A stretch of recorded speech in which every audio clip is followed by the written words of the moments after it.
Good morning. Barry Bryson here. Thank you for joining me for another 5 good minutes with the Word. We're continuing our study of the Ten Commandments, and the next command we come to is number 6, you shall not murder. We've talked about the fact that the Ten Commandments are in two sections. The section that is about our relationship with God and the section that is about our relationship with each other. In a very real sense, the Sabbath command and the honor your father and your mother command are transitional. They tie the two together because they are about both the way we treat each other and the way we treat God. Honoring a father and mother, this is necessary for us to prosper in the land God gives us and for God to keep the promises that He's made. That's made clear in the Sabbath that we do because God made it holy, because God Himself stopped on the seventh day, is something that we do for each other, for our children, for our animals, for our servants, for the foreigners, who are staying with us. So those kind of transition. And then 13 through 17 are really directly about the way we treat each other. So these last 5, you shall not murder, commit adultery, steal, bear false witness, or covet. Those last 5 are directly about the way we treat each other. And murder is the first on that list. And so verse 13 says, you shall not murder. I really want to talk more about that command next time, because with the rest of these commands, we're going to be spending a lot of time in Matthew chapter 5. We need to talk about Jesus' own commentary on the Ten Commandments, and as Christians, we need to let Jesus be our guide to understanding the commands. At the beginning of the Sermon on the Mount, and Jesus, we just finished a study of the Beatitudes, and then he says in verses 13 through 16, we've referenced that passage too in this study. We're the salt, we're light, we're the city on a hill, we're different, and people should see our good deeds and glorify our Father in heaven. And we talked about that passage in connection with not taking God's name in vain, but honoring God's name.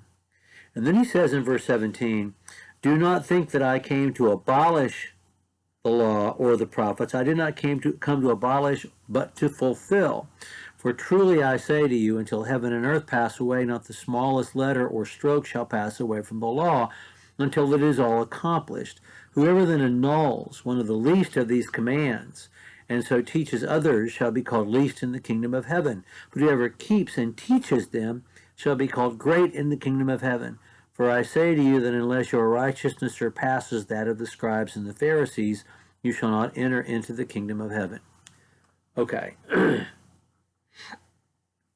Jesus is living in a time, the first century in Palestine, living at a time where there's great interest among a certain segment of the population, great interest in keeping the law as strictly as possible.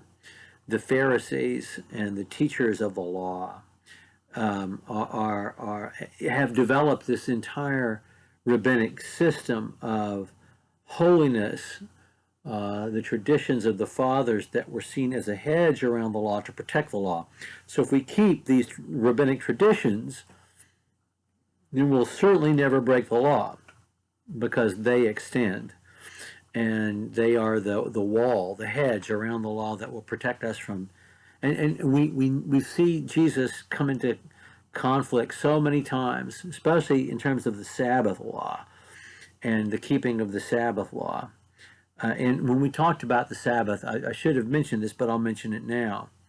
Jesus says in Mark chapter 3, when they accuse him of breaking the Sabbath, because they say that he's threshing grain, because his disciples are rubbing grain heads together and are popping the seeds in their mouths on the Sabbath day, that somehow violates the law against threshing grain on the Sabbath day.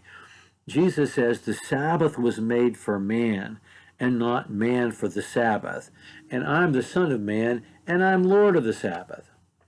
Jesus is saying something in Mark that he's saying here in Matthew, that the law is in effect, that I'm not here to rewrite the law. I'm here to truly explain the law and to fulfill the law, to complete it.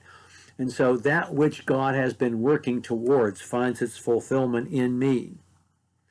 and my death, burial, and resurrection event will accomplish everything that God has been working up to this point. It is the culmination of all God's work.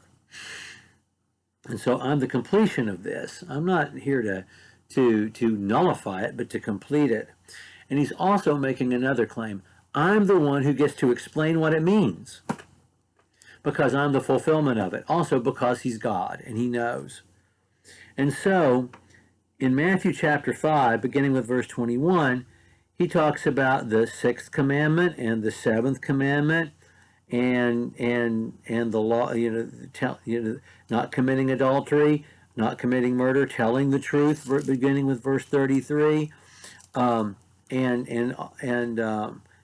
he's going to teach them to read the law, to read the Ten Commandments, which is what he does for murder as well.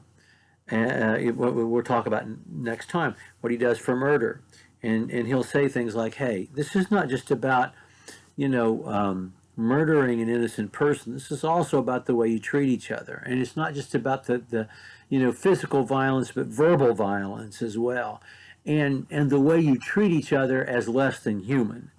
All of that is included in this command, and he's going to do that in the rest of Matthew chapter 5, and he's therefore teaching us to read the Ten Commandments, and we're going to let him do that. So we're going to continue to refer back to Matthew chapter 5 as we finish our study of the Ten Commandments. And we'll do that next time when we talk about thou shalt not murder, when we're together again. Thank you for joining me for another 5 good minutes with the Word.